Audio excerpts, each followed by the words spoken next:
안녕하십니까, 전은성입니다. 지금 대내외적으로 경제적인 불확실성 때문에 지금 지켜만 보시고 주택 구입을 계속 미루시는 분들이 계시는데, 그냥 지켜보는 자체가 본인들은 안전하다라고 생각을 할 수 있지만 그게 훨씬 더 불안정한 상태라는 것을 오늘 한번 설명을 드리고자 합니다. 그리고 역설적으로 대출을 받는 것이 굉장히 위험하다라고 생각을 하시는데, 현재 경제 상황에서는 오히려 채무자가 위너가 될 수 있는 그런 상황이기 때문에 여러분들이 이해를 하실지 모르겠지만 거기에 대해서 오늘 자세하게 설명을 드리면서 채무자와 물건을 갖고 있는 사람이 훨씬 더 유리하다. 그래서 빚을 내서 집을 살 수 있으면 사라는 것을 오늘 설명드리기 위해서 오늘 강의를 준비했습니다. 자, 인플레이션 시대의 생존 전략, 돈의 가치 하락, 누군가에게는 기회가 되는 겁니다. 통화 가치 하락과 경제적인 수혜 관계를 분석을 할 것이고요. 여러분들이 이해를 못하지만 채무자는 되게 나쁘다라고 생각을 하시잖아요. 채무자와 실물자산 보유자가 왜 더 유리한가에 대해서 오늘 설명을 드리도록 하겠습니다. 자, 통화가치와 물가의 시속게임. 통화가치가 하락을 하면 돈의 힘이 떨어지는 거죠. 돈의 힘이 떨어지면 물가가 상승을 합니다. 구매력은 당연히 하락이 되겠죠. 물가가 상승을 하니까. 돈이 흔해지면 물건값이 오른다. 돈의 가치가 떨어졌기 때문에 더 많은 가치를 지불해야지만이 이것을 살 수가 있다. 처음에는 1을 지불했으면 커피를 살 수 있었는데 돈의 가치가 하락을 했기 때문에 2를 지불하면 커피의 값은 2배가 오르는 것이다.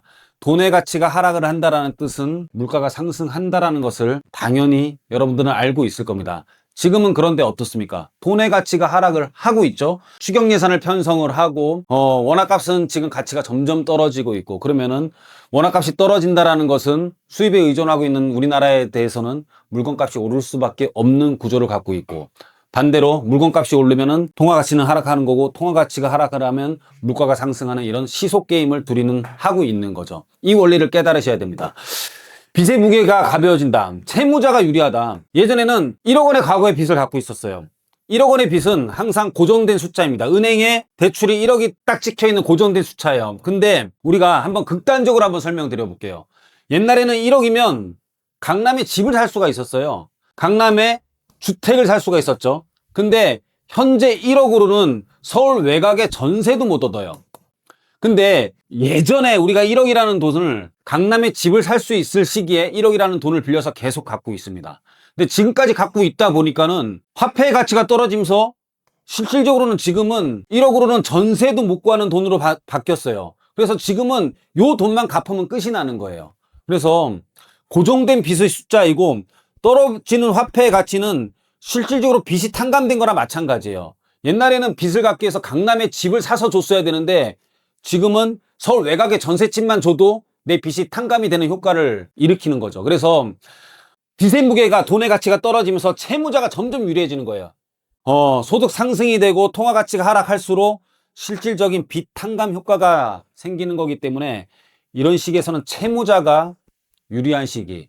돈을 받을 사람은 예전에는 강남에 집을 살 수 있는 돈을 내가 받고 빚을 탕감을 해줘야 되는데, 지금 빚을 탕감해 주려면은 이거 뭐 서울 외곽에 전세밖에 못 얻는 돈으로 나한테 주면서 나는 빚을 탕감해 줘야 되는 채권자가 굉장히 불리한 상황이죠.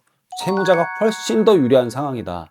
그래서 내가 빚을 빌리면, 빚을 얻는 순간 내 빚은 점점 탕감되는 효과가 생길 수밖에 없는 지금 시기라는 것이죠.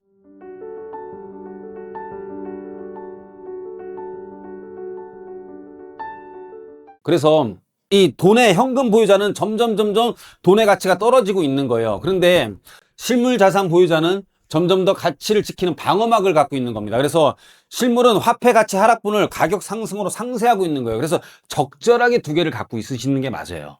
그리고 돈만 갖고 있다라면은 이거는 정말로 지금 위험한 상황입니다. 채권자가 위험한 것처럼 돈만 갖고 있는 사람들은 점점 물건값이 올라가면서 돈의 가치가 떨어지고 돈의 양이 점점 줄어드는 것과 똑같은 거죠. 그래서 지금 같은 시기에서는 오히려 대출을 받아서 집을 사야 되는 시기입니다. 인플레이션 시대에 누가 웃고 우는가? 역설적이지만 채무자, 빚을 지는 것은 우리는 되게 안 좋다라고 생각을 하지만은 유리한 그룹은 실물 자산 보유자와 채무자가 훨씬 더 부의 증대가 되는 이런 결과가 나오는 거예요. 제가 보기에는 레버리지를 일으킬 수 있는 만큼 일으켜서 지금은 배팅해야 될 시기이지 지켜봐야 될 시기가 아니에요. 계속 실물 자산도 없는 현금만 보유하고 있다라면 지금 굉장히 위험한 시기라는 거예요. 그래서 실질적인 부채 감소가 되고 자산 가격이 상승을 한다면 내가 빚을 얻는 순간 실질적인 부채가 감소가 돼요. 당연히 빚을 얻어야겠죠. 빚을 얻는 순간부터 점점 빚이 줄어드는 현상이 생기니까 돈의 가치가 떨어지는 거고 물건값은 오르니까. 그러면 어떻게 돼요? 최대한 대출을 받아서 풀배팅을 할 때라고 봅니다. 지켜볼 때가 아니라 역설적으로. 근데 여러분들은 반대로 많이 행동들을 하고 계시잖아요. 제가 얼마 전에 말씀드렸었잖아요.